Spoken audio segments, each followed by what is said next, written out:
Assalamualaikum warahmatullahi wabarakatuh. A'udzu billahi minasyaitonir rajim. Bismillahirrahmanirrahim. Alhamdulillahi rabbil alamin. Allahumma shalli wa sallim ala sayyidina Muhammad wa ala ali sayyidina Muhammad. Amma ba'du.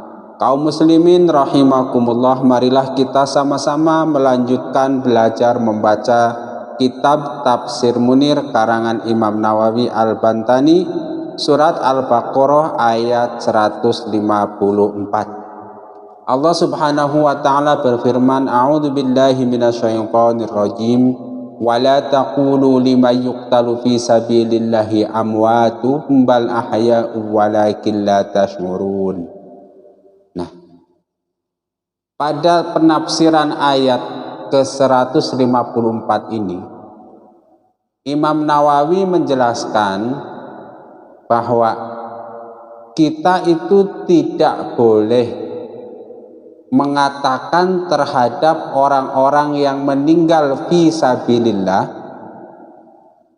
kita katakan meninggal sama seperti meninggalnya orang lain, tetapi mereka justru hidup seperti hidupnya ahli surga di dalam surga, kan begitu. Nah, ayat ini turun berkaitan dengan perang Badar, yaitu syuhada perang Badar. Ketika perang Badar, orang-orang yang meninggal atau yang gugur itu ada 14 orang.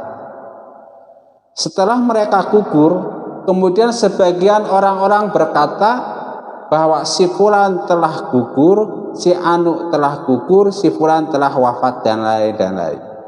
Nah, berkaitan dengan perkataan mereka itu kemudian turunlah ayat ini yang melarang orang-orang supaya jangan mengatakan bahwa orang-orang syuhada perang Badar yang jumlahnya 14 itu nggak boleh dikatakan telah gugur. Kenapa? Bal ahya, karena mereka masih hidup seperti hidupnya ahli surga di dalam surga.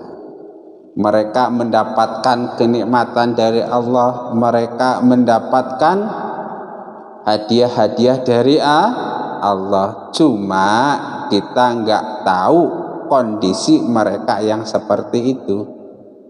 Itu satu asbabun nuzulnya. Yang kedua mengatakan, ada ulama yang mengatakan bahwa pasca gugurnya syuhada Badar yang 14 itu, orang-orang kafir dan orang-orang munafik mengatakan bahwa mereka yang gugur itu mencari ridhonya Nabi Muhammad SAW dan nggak ada faedahnya. Kenapa nggak ada faedahnya? Ya karena mereka sudah wafat. Jadi jelas ya. Di sini yang pengen saya garis bawahi yaitu perkataan Imam Nawawi. Wala taqulu liman yuqtalu fi sabilillahi amwatun kasairil amwati. Jadi jangan kalian katakan orang-orang yang terbunuh di jalan Allah itu meninggal seperti meninggalnya orang-orang yang tidak terbunuh di jalan Allah, khususnya ketika perang Badar. Nggak boleh disamakan dengan orang yang meninggal lainnya. Bal ahyaun, bahkan mereka itu masih hidup.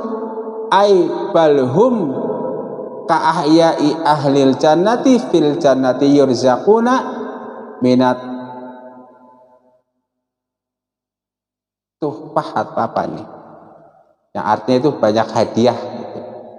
Jadi kita itu nggak boleh mengatakan mereka itu meninggal. Karena apa? Mereka itu masih hidup seperti hidupnya ahli surga di dalam surga. Mereka diberi rezeki oleh Allah Subhanahu wa taala, diberi hadiah-hadiah, diberi kenikmatan, diberi ridho dan lain-lain. Walakin la tashmurun, tetapi kalian tidak tahu kehidupan mereka yang sesungguhnya. Bihayatihim, Intinya itu. Jadi kalau ka'ahyai ahli jannah, nah jadi bisa jadi orang-orang yang meninggal di jalan Allah itu belum berada di surga, tetapi mereka hidup seperti kehidupan ahli surga. Nanti kalau pada tafsir yang lainnya, ruh seperti tafsir Jalalain, ruh mereka itu masuk ke dalam burung yang berwarna hijau, kemudian burung tersebut berterbangan kemana mereka mau. Rupanya hanya itu saja. Jadi inti dari tafsir Munir ini mengatakan bahwa ayat ini turun berkaitan dengan syuhada Badar yang berjumlah 14 orang. Untuk apa? Untuk melarang orang-orang yang mengatakan bahwa mereka itu telah meninggal, mereka itu telah wafat. Gak boleh bilang begitu. Karena apa? Sesungguhnya mereka itu masih hidup gitu. Hidup mereka itu seperti kehidupan ahli surga. Juga berkaitan dengan orang-orang kafir dan orang-orang munafik yang mengatakan orang-orang yang meninggal itu sudah awalnya dia mencari keridhaan Muhammad, tetapi setelah meninggal maka nggak ada faedahnya lagi, kan begitu. Mudah-mudahan bermanfaat. Wa naf'a minkum. Wassalamualaikum warahmatullahi wabarakatuh.